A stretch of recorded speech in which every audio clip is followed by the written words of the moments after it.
আপনার কি মনে হয় গরুর মাংস রান্নায় একটু স্বাদ কম হচ্ছে? তাহলে হয়তো আপনার মশলার ব্যালেন্সেই সমস্যা। আজ আপনাদের সাথে শেয়ার করব আমাদের স্পেশাল গরুর মাংসের মশলা তৈরির রেসিপি, যা ব্যবহার করলে আপনার রান্নার স্বাদই পাল্টে যাবে। কিভাবে তৈরি করবেন চলুন দেখে নেওয়া যাক। গরুর মাংসের মশলা তৈরি করার জন্য সুগন্ধি মশলাগুলোর ভিতর প্রথমে অ্যাড করে নিচ্ছি আস্ত ধনিয়া 150 গ্রাম। তার সাথে অ্যাড করে নিচ্ছি আস্ত জিরা 75 গ্রাম। একই সাথে দিয়ে দিচ্ছি মিষ্টি জিরা অর্থাৎ মৌরি 15 গ্রাম। এরপর দিচ্ছি লং 10 গ্রাম, সবুজ এলাচ 10 গ্রাম, দারচিনি 25 গ্রাম। আমরা সিঙ্গাপুরের দারচিনিটা ব্যবহার করছি। এরপর দিচ্ছি তেজপাতা 10 গ্রাম। এবার একই সাথে দিয়ে দিচ্ছি শুকনা মরিচ 50 গ্রাম, কালো গোলমরিচ 20 গ্রাম। এরপর অ্যাড করে নিচ্ছি কালো এলাচ 20 গ্রাম, জয়ফল দিয়ে দিচ্ছি 7.5 গ্রাম। এরপর জয়ফলের ফুল অর্থাৎ জয়ত্রী 7.5 গ্রাম।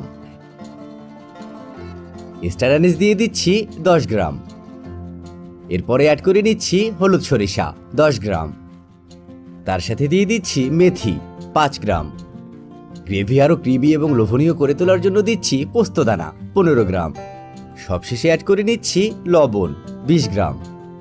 এবার আমরা এই সবগুলো মশলা নিয়ে একটি ওভেন র্যাকের উপর ঢেলে দেব এবং সব মশলা একসাথে মিশিয়ে সমানভাবে বিছিয়ে দেব। এই মশলা তৈরি করার অথেন্টিক নিয়ম হলো একদিনের জন্য একদম কড়া রোদে শুকিয়ে নেওয়া। তবে রোদে দেওয়া সমস্যা হলে সেই ক্ষেত্রে ওভেনে দিয়ে 50 ডিগ্রি সেলসিয়াস তাপমাত্রায় 10 থেকে 12 মিনিটের জন্য একটু রোস্ট করে নিলেই হবে। আর যদি মনে করেন ওভেনে করাটাও অসুবিধা হচ্ছে, সেক্ষেত্রে আপনারা মশলাগুলো 2 থেকে 3 মিনিটের জন্য প্যানে একটু হালকা করে শুধু গরম করে নিলেই হবে।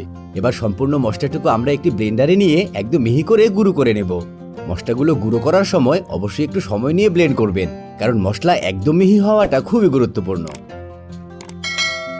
এরপর আমরা এতে একে একে অ্যাড করে নেব আরো কিছু উপকরণ। তার মধ্যে প্রথমে অ্যাড করে নিচ্ছি আদার গুঁড়ো 25 গ্রাম।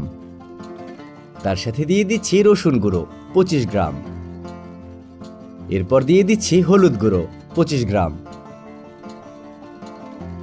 সবশেষে রঙের জন্য অ্যাড করে নিচ্ছি কাশ্মীরি চিলি পাউডার 60 গ্রাম। এবারে সম্পূর্ণ মশলাটুকু নিয়ে আমরা আবারও ভালো করে মিক্স করে নেওয়ার জন্য ব্লেন্ডারে একবার ঘুরিয়ে নেব। তাহলে মিক্সচারটা একদম পারফেক্ট ভাবে তৈরি হয়ে যাবে।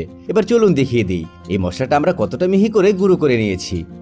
দেখছেন কতটা মিহি হয়েছে মশলাটি? তার সাথে এর রংটা দেখেই কিন্তু বোঝা যাচ্ছে যে কোনো গরুর মাংসের রান্নায় এই মশলাটি ব্যবহার করলে কতটা সুস্বাদু হবে।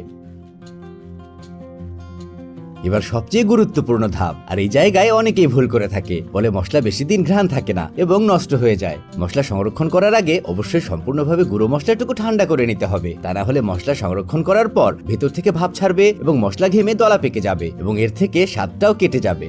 মশলাটুকু ঠান্ডা করে নেওয়া হলে এবার একটি এয়ারটাইট জারে ভরে আমরা সংরক্ষণ করে নেব। যেহেতু এই মশলাটা তৈরি করার সময় আমরা লবণ ব্যবহার করেছি, তাই শেলফ লাইফটাও কিন্তু অনেকটাই বেড়ে যাবে। আর এর কারণে আমরা কোনো ঝামেলা ছাড়াই মশলাটি কমপক্ষে 1 বছরের জন্য সংরক্ষণ করতে পারবো।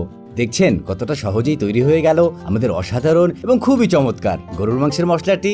আপনারা এই মশলা দিয়ে মেজবানি গরুর মাংস থেকে শুরু করে বিফ রেজালা যেটাই রান্না করেন না কেন, রান্নার স্বাদ দেখবেন ম্যাজিকের মতো ডাবল হয়ে যাবে। আর যদি আপনাদের মনে হয়ে থাকে মশলাটি তৈরি করা আপনাদের জন্য খুব বেশি ঝামেলার, তাহলে এই মশলাটি আপনারা আমাদের কাছ থেকেই নিয়ে নিতে পারবেন। অর্ডার করার জন্য ভিজিট করবেন একচিমটি.com, না হলে হোয়াটসঅ্যাপে আমাকে মেসেজ করলেও পেয়ে যাবেন। নম্বরটি ডেসক্রিপশন বক্সে দেয়া থাকবে।